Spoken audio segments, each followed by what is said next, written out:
Last month, Supergirl came out and reception was extremely mixed.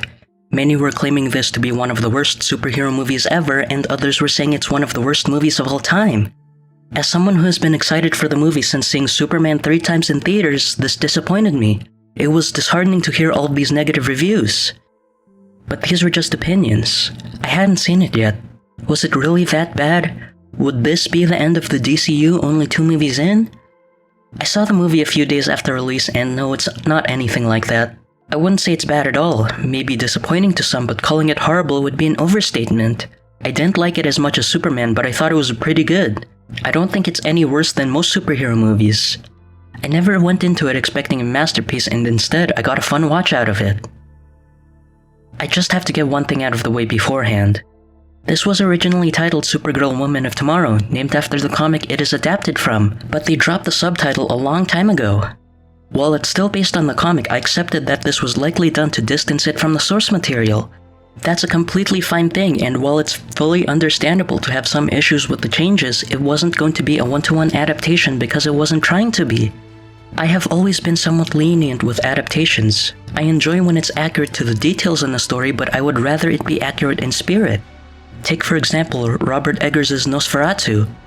Of course it's a remake of the silent film, but I want to go further back and compare it to the source material, which was Bram Stoker's Dracula. It has a similar story structure, but it makes many changes to individual events in the story.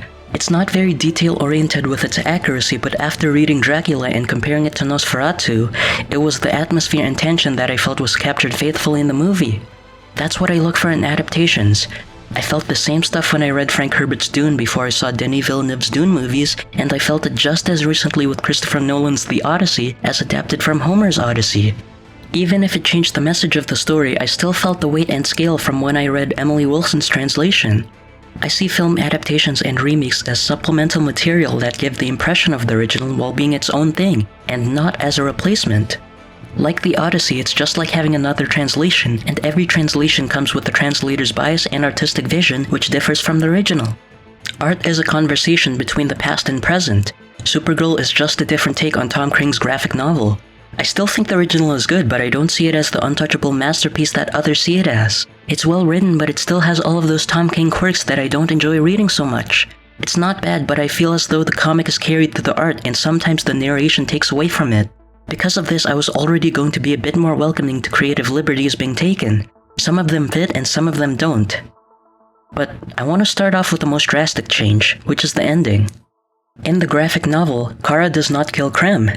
Krem does not die at all in the original story. When Ruthie confronts Krem near the end, wounded and unable to fight back, she doesn't end up killing him. After spending countless weeks tracking him down, vowing with every second on the journey that he will die at her hands, she can't follow through with it. Kara returns shortly after her fight with the brigands and takes the sword for herself. Ruthie quickly reminds her about all the times Kara has said that they needed him alive for Krypto's poison antidote. But it was never about the antidote because Krypto was never in danger in the first place. Kara just brought Ruthie along because she wanted to teach her a lesson. The lesson that you shouldn't waste your life dwelling on a dream.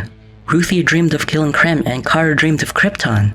But she never stopped thinking of Krypton, so she believes she has failed in teaching Ruthie and that Ruthie never learned anything. But Ruthie did learn something, and when Kara raises the sword to kill Krem, Ruthie pleads to spare his life. We flash forward into the future where Ruthie is now an elderly woman. Krem was put into the Phantom Zone by Kara, but the brigands were under the impression that Kara had killed him all those years ago. Kara took the blame to protect Ruthie, and after all this time, Krem is released after a 300-year sentence. Krem is a changed man and he hopes for forgiveness, but Ruthie hits him over the head with a cane and leaves him lying in the grass. That's how the story ends. It explicitly shows us that Krem does not die even after the time jump. It's not ambiguous whatsoever. For the movie, it plays out much differently. Krem is once again at Ruthie's mercy, who actually wants to kill Krem and definitely would have if not for Kara convincing her not to do so. Kara is shown to be more hopeful than her book counterpart in that she believes in the lesson she's been teaching Ruthie this whole time. She convinces Ruthie to walk away while she still has the heart to spare Krem, but while Ruthie isn't looking, Kara stabs Krem in the gut and then the throat, killing him before taking the antidote from his neck.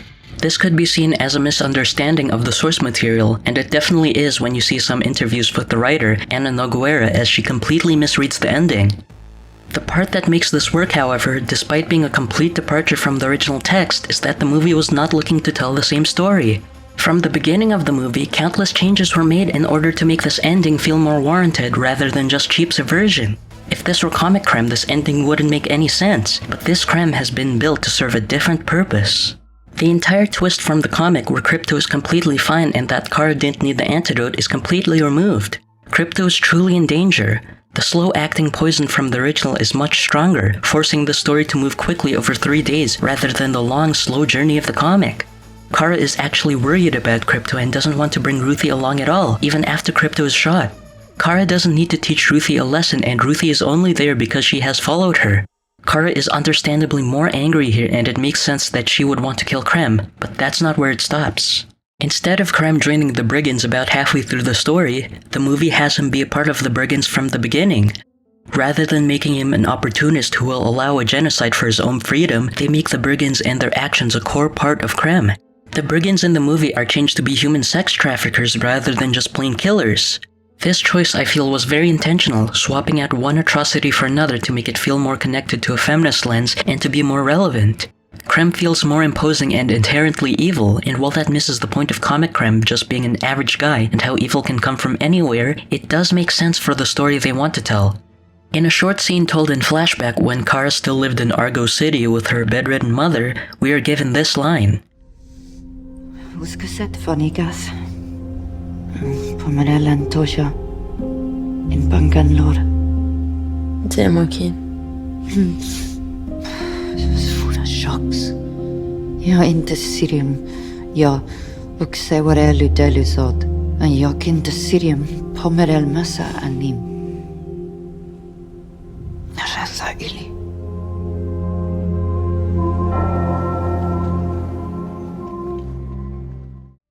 In the theater, this was the scene that clicked for me. This is the movie's thesis statement, and the whole online backlash really exemplified the importance of this line. For months on the internet, Millie Alcock has been hated and bullied by right-wingers online because of things she said that were taken out of context and things that weren't even problems to begin with. The earliest backlash that I noticed was earlier this year after Millie Alcock had made some comments in a Vanity Fair interview about how it feels to be a woman in pop culture spaces. Her exact words were, "It definitely made me aware that simply existing as a woman in that space is something that people comment on. We have become very comfortable having this weird ownership of women's bodies." The crazy part is that she was not framing this as solely a problem of misogyny, but just a problem in the industry as a whole. And yet this was enough for misogynists online to start a harassment campaign against her in the movie. For months leading up to the movie, Millie Alcock has been constantly bombarded with rude comments about her appearance and being hated on for her attitude. In the days leading up to the premiere, she had a few different answers from interviews that upset the anti-woke crowd even further. Over the years, many fans have embraced Supergirl as a queer icon. What do you think is about Kara that inspires that kind of connection? I think I played a few characters that might have a potential queer through line. I have many queer friends, so honestly, I'm kind of honored. I'm honored that that's happening. But I think because she doesn't live inside the binary of what we think a woman should be, that is what makes her so special and so exciting and so new. And yeah, I kind of thought that as well. I was like, she'd do what she'd want to do in that regard anyway. But yeah, thank you.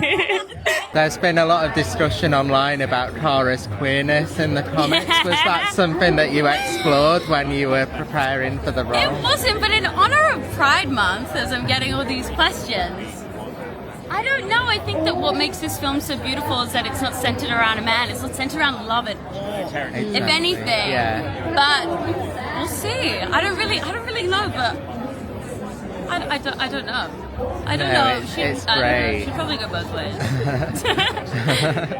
Have you heard from the fans, specifically from the LGBT community, about how they've been able to relate to your character? I've just had a few people ask me about her and about her because it's Pride Month and all that, and I think that she's a really great representation of what a modern woman can be. She can be strong, she can be tough, she can be messy, and I love how this film doesn't center around any sort of love, you know, it doesn't center around romance or anything like that at all. And she has such resilience that I think that community is a community that is so resilient, and they can really relate to that in that. And I'm really honored that they can connect with that. Of course, any mention of queerness just makes homophobic people online extremely uncomfortable, so it's no wonder these types of people started hating the movie. The sheer existence of queerness makes them uncomfortable. Millie Alcock was not lying when she said it doesn't place a factor in the film whatsoever. The book does not explore Kara's sexuality, and neither does the film, so it's baffling that this became such a big deal for some people. This is just more stupid discourse that feels manufactured in order to discredit a female-led movie because people are still uncomfortable with the representation of strong lead women in movies. Every few months, they pick some random actress because she represents wokeness, and then they bully her non-stop. It's the same thing with Daisy Ridley, Brie Larson, and Rachel Zegler. The people who participate in these hate campaigns are truly the most insufferable people ever, and you can tell they don't care about art, whether it be novels, comics, music, television, or movies. If they truly cared about art, they would be uplifting the stuff they did like and would make valid critiques about the stuff they didn't. But instead, they want to spread hatred and pick apart women for not fitting into their standards of beauty and how they want women to act. I honestly wish I didn't have to hear about this, but unfortunately that type of negativity and hostility is the only thing you can find about this movie online. You don't have to like the movie, but all this behavior is unacceptable. Art is made to be dissected and thought about, and that's not what I see happening. That's why I made this video, because we don't need more of that unnecessary negativity. Going back to what Kara's mother said, it made me realize how all of this negative publicity came back onto the movie. Kara is messy and flawed, but she is good. She doesn't have to be nice if she doesn't want to.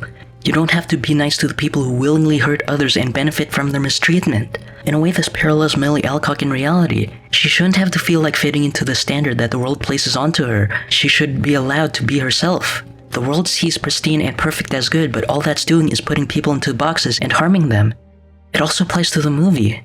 It's a little messy and certainly flawed, but things are allowed to be that way. It's not perfect. I felt as though Lobo didn't need to be in the movie. He wasn't in the original comic, and he still doesn't do much in the movie. I wish the movie was more from Ruthie's perspective rather than Kara's, because it would have made that slow-mo sequence with controversial needle drop feel more in place. I personally didn't mind the needle drop, but I feel as though there could have been a better song for it. I wish the movie, as beautiful as I think it mostly is, was more colorful and vibrant like the original comic. I wish they didn't drop the space dragon scene for the Scalarian Raiders. I wish the final planet was more lively. I wish Kara didn't forget her X-ray vision when it was convenient. I wish there were more quiet moments like the hand-washing scene. I wish Ruthie had her funny-looking hairpiece, that Comet made an appearance, that Grim still had a beautiful head of hair and a beard, and I wish people liked it as much as I did. But that's okay. The movie still did plenty right. As much as I think Lobo doesn't have a place here, Jason Momoa still nails it, even if he doesn't do anything new with his acting that you wouldn't see from another one of his movies.